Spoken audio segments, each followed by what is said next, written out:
शेतकरी मित्रांनो, आज आपण श्रावणी घेवड्याची लागवड कोणत्या महिन्यात करतात आणि कशी करतात ते आपण आता या व्हिडिओमध्ये पाहणार आहोत। हे दिसतंय, हा आहे श्रावणी घेवडा। हा जून व जुलै महिन्यात याची लागवड केली जाते, एक एक वीतवर। तर ह्याची दोन दोन बियांची लागवड आपण एक एक वीतवर करणार आहोत।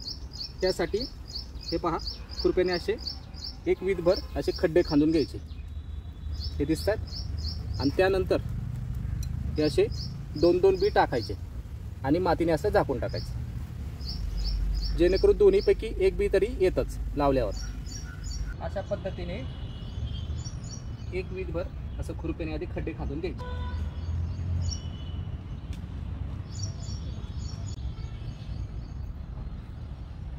अशा पद्धतीने दोन दोन बिया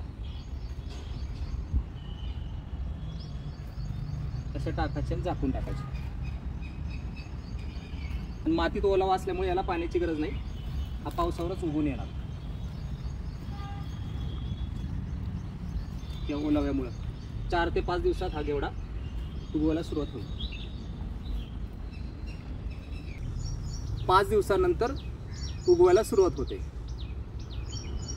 आणि त्याला एक वीत अंतर ठेवल्यामुळे एवढी जागा वाढण्यासाठी मिळते, जेणेकरून त्याला फुलं जास्तीत जास्त लागतात आणि हवा खेळती राहते।